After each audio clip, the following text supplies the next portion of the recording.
Hey guys, welcome back to r/maliciouscompliance. Imagine your boss demanding that you shut down the entire company's computer system right in the middle of a workday. No inventory, no payroll, no shipping, and when you warn them it will cause chaos, they double down and say, "Do it now." So I did exactly what they wanted. And the first malicious compliance story is titled, "HR are there to protect the company, but not their employees." So I've been struggling with my mental health for many years. Up until a few months ago, I was still able to keep up at work even through extreme client pressure. Then I started begging for help because I was struggling a lot. They promised to move me to a different team with less pressure, but kept moving the goalposts, telling me that they could not find a replacement due to client requirements. Early this morning, they ambushed me with a meeting with our HR director to give me two options. Either I get fired after a disciplinary hearing or go on disability. I've been begging for disability for months, so naturally, I was really happy to go with option 2, as I have good income insurance through the company, but then the HR head BITCH demanded that I get the doctor's paperwork done today. I'd already been in contact with the doctor and she couldn't get it done because she had just returned from leave and had a huge backlog. The HR Karen demanded that I go to the doctor's office to get it done today. I was feeling utterly malicious when I complied. Even though it meant a 2-hour drive with the distance and traffic, I got there and managed to chat to my doctor for 2 minutes in between appointments, and she requested permission to be rude to the HR Karen, and I told her to go for it. And by the way, if you can hear thunder and crazy rain in the background, I apologize, but at the moment it's still the rainy season in Thailand, so I cannot really do much about that. Either way, I don't know what she said in that email, but the HR Karen was suddenly very reasonable. Now I have a full week to get the paperwork done. I am happy, and the HR Karen is the wife of the CEO, and the company is about to take a huge hit because the client has found alternatives. So basically, it's going to hugely hit their bank accounts. It gives me a very happy fuzzy feeling. I gave years of loyal service and they're going to get their karma very soon, even if my malicious compliance is just a drop in the bucket. And the next one is another amazing malicious compliance story that is titled, "Supervisor says phones are all that matter." Okay then. And by the way guys, if you were ever involved in any malicious compliance at your workplace, then please let me know about it in the comments because I would love to hear it. So this actually happened a few months ago at my job. Long story short, coworker got promoted to a new supervisor position for all the wrong reasons. She is besties with the boss and gives him relationship advice on the side. Our team handles many types of incoming requests, phone calls, emails, tickets, and even printer jobs that got printed out automatically. We have a really chill system that actually works. Everyone helped where needed and the manager trusted us to get the work done. Nobody tracked individual stats or micromanaged anyone, we just got everything handled and kept things running smoothly. And it has been that way in this department for probably 30 years now.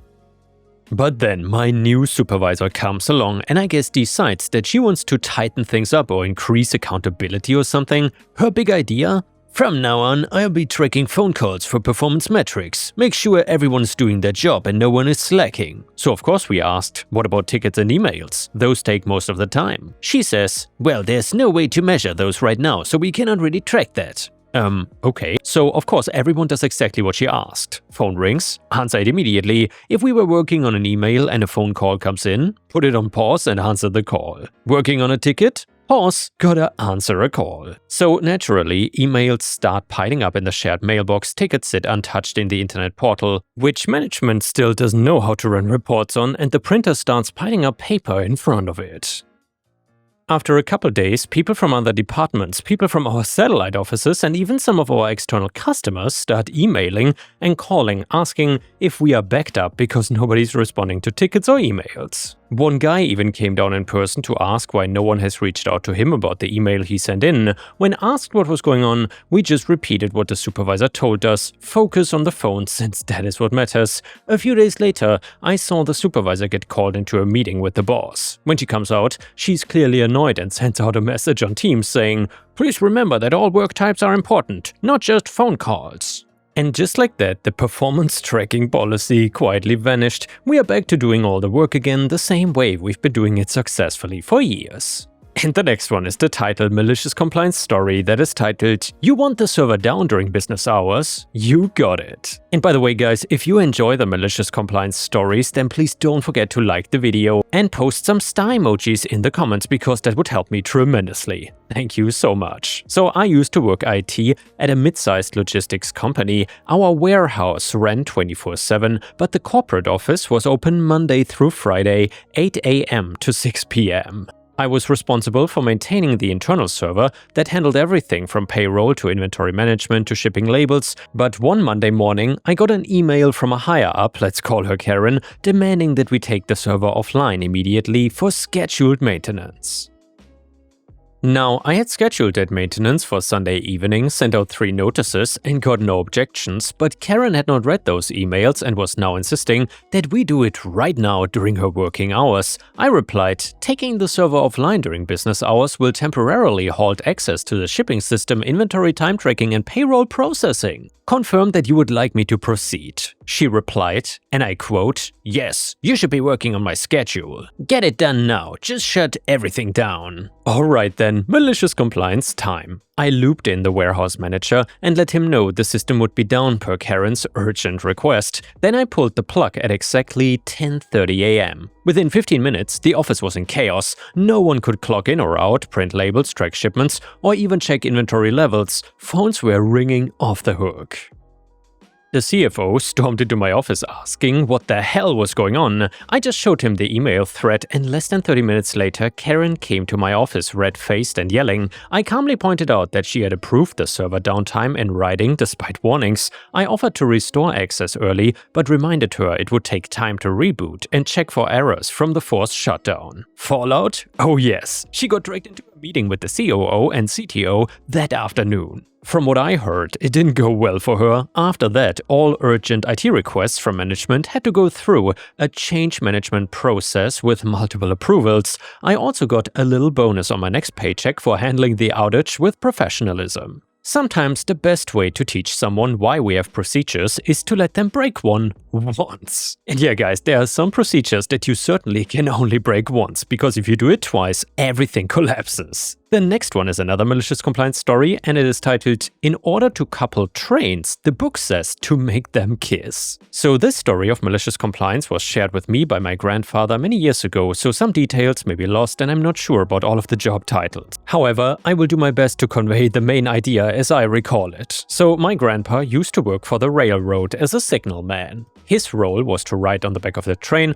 and use a lantern to communicate through signals to the train driver at the front. At that time, trains were much shorter than they are today. In modern times, safety regulations are written in blood and have good reasons behind them. My grandpa said that back in those days, safety protocols were still being developed and those working on the trains had a better understanding of what was truly safe and effective as opposed to what the rulebook suggested. A bit more info, the mechanism that connects trains is called a coupling, and the two parts come together, lock, and they are solidly connected. Now, to compare the situation to Legos, you don't just delicately set one Lego on top of another and expect them to connect. You have to put these bits of plastic together firmly enough to get that snap noise.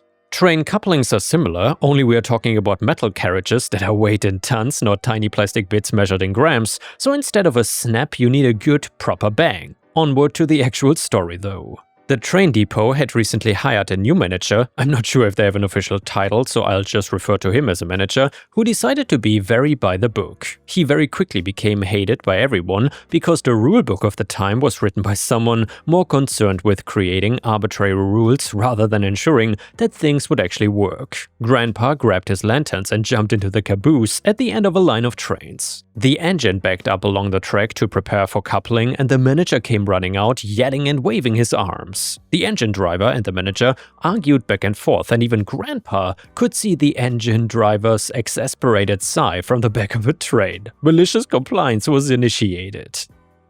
The engine slowly backed along the track until the couplings came together in a gentle kiss, or as gentle as two multi-ton titans can kiss, and the chain of trains did not even shudder. The engine driver then moved forward, leaving the line of trains behind. The couplings touched, but there was no bang to signal their connection. Grandpa signaled that it didn't work, the train stopped and then slowly and gently reversed again. Another kiss, but no coupling. Pulled forward, backed up, tried again, kiss, no coupling. This repeated for 15 minutes before the engine driver and the manager got into another argument. Grandpa said he could guess the argument. Engine driver: "This is not working and we are wasting time. We need to get back on schedule." Manager: "Nope, keep following the book exactly, no deviation. The book says this will work, so follow the book until it does." 15 more minutes passed of kiss, no coupling, pull forward, back up, try again. They had been at it for 30 minutes by now, and the train was officially behind schedule. However, the manager was still insisting that they must keep doing it by the book. Finally, someone higher up, the depot or station master, came along trying to find out why the engine was acting like the slowest pendulum in existence and why they had wasted half an hour. After getting the story from both the engine driver, manager, depot master finally told the manager to shut his howling screamer and let the people who actually work on trains get the job done. This stupid process had gone on long enough and it was painfully obvious that the book was wrong. The manager crossed his arms and was steaming. The engine pulled forward a bit more than by the book, the whistle blew its warning call and then came in reverse at a good clip. Obviously not at full ramming speed, but fast enough to get the job done. Bang! The line of trains shuddered gently and then the engine pulled forward. The trains were finally coupled. Grandpa signaled, "All good," and the train got underway. Grandpa didn't get to hear the reaming, but the manager looked like a little boy getting the scolding of his life as the caboose passed him on its way out of the depot. And yeah guys, who would have thought that the intimate moment of two trains kissing would make for such a good malicious compliance story? That grandpa was certainly legendary. Either way, the next one is titled "Supervisor told me sarcastically to call the fire department. So I did." So I worked in retail in between jobs way back when, early 90s, yeah, I'm old, get off my lawn. It was December, major department store that's no longer around. I know that doesn't narrow it down, sorry. Anyways, they tried to cram as much product on the floor as possible to the point that you could not walk through the aisles and had to twist and turn to get past the fixtures set up with product. I casually mentioned to a supervisor that if the fire department ever came in, they would close us down for the hazards and lack of egress. She was highly stressed and blurted out to me, "You know what? Then call the fire department." I held my hands up and said, "Easy, easy." She assigned me my duties, and that was that.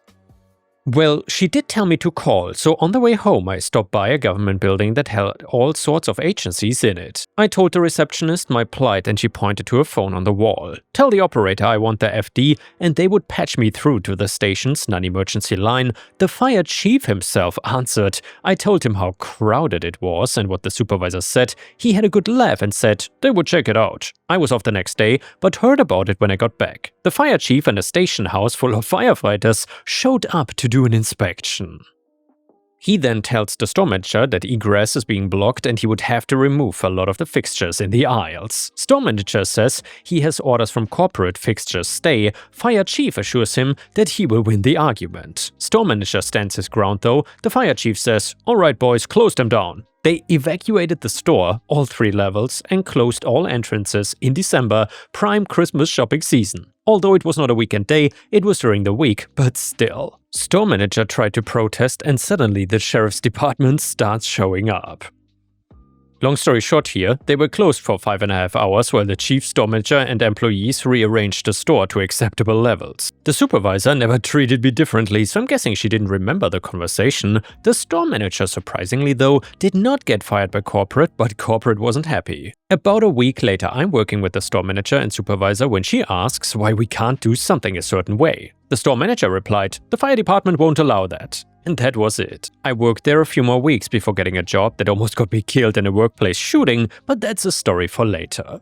And the next one is another fantastic malicious compliance story that is titled, "Do all the work yourself or get 0%. In high school, I was in a science class that I did very well in. I was top of the class and scored nearly 100% on every test and assignment. The teacher assigned a big group project that would take about a week to complete with a team of 4 students. Groups were randomly assigned and unfortunately, I was paired up with 3 kids who were barely passing the class. In class, we are given time to make plans together as a group to divide up work, examine the instructions, schedule times outside of school to meet up, etc. It was at this point that my teammates decided to tell me that they were not going to do any work on the project. I asked why, and they said they knew I really cared about my grade, so they figured I would do it on my own. They were so lazy, they were banking on the fact that I wouldn't tank my own grade, so they could benefit off my hard work when I inevitably got a good score on the project. I was pissed and said that was unfair. They dug in though and said, "Too bad, now you either do this project yourself or you will get a 0%.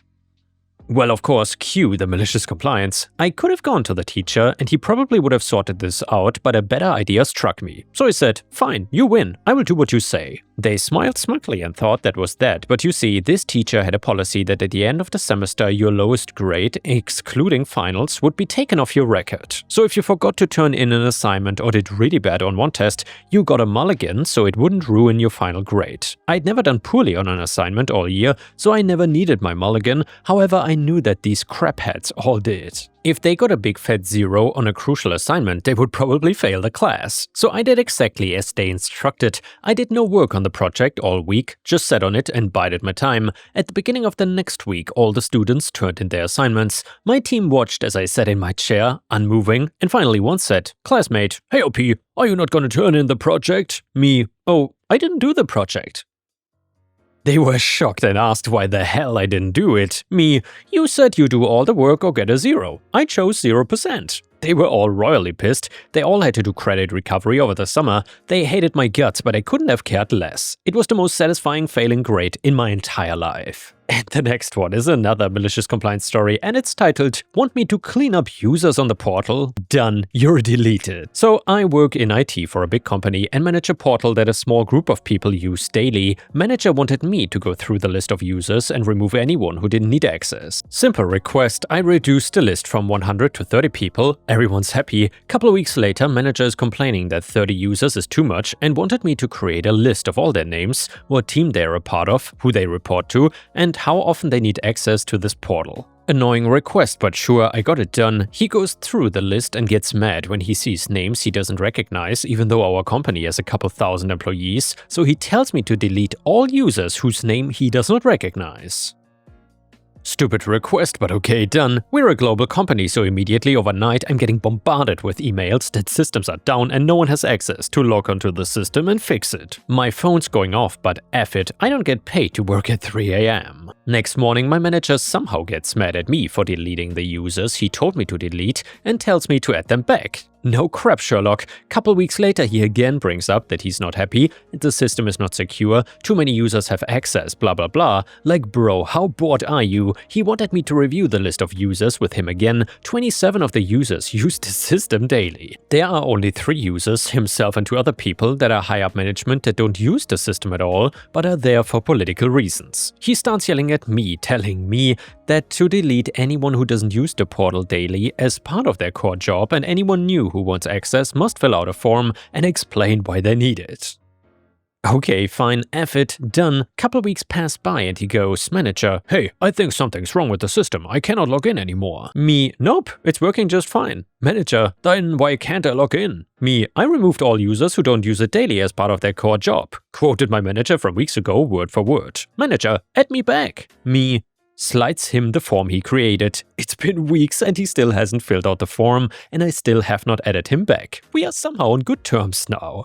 And to change things up a bit, let's read a super funny story from r/petty revenge. It is titled, "Take up every seat while waiting 12 minutes for a train? Well, now you're standing for 45 minutes instead." So I take the subway, underground public train, why the hell do you even need to explain that, almost every day. So there's often a few seats at the station, since some trains take a while to arrive. One dude is sitting and has bags taking up not 1, not 2, but all of the available seats. He sees me and several others standing and doesn't move any of them. I politely say, "Excuse me," and he either doesn't speak English or ignores me. 12 minutes later, the train arrives and it's busy. There's only several seats available. He grabs his 5 bags and starts walking to an open seat. At the last second, I jump in front of him right before he can sit. Since it was last second, all other available seats are now taken by the other people who were waiting. I make direct eye contact and smile smugly, as the man who couldn't be bothered to move 1 bag so someone could sit now has to stand over 3 times as long. And yeah guys, thank you for watching. I will see you again tomorrow, and don't forget to like the video if you want to support me.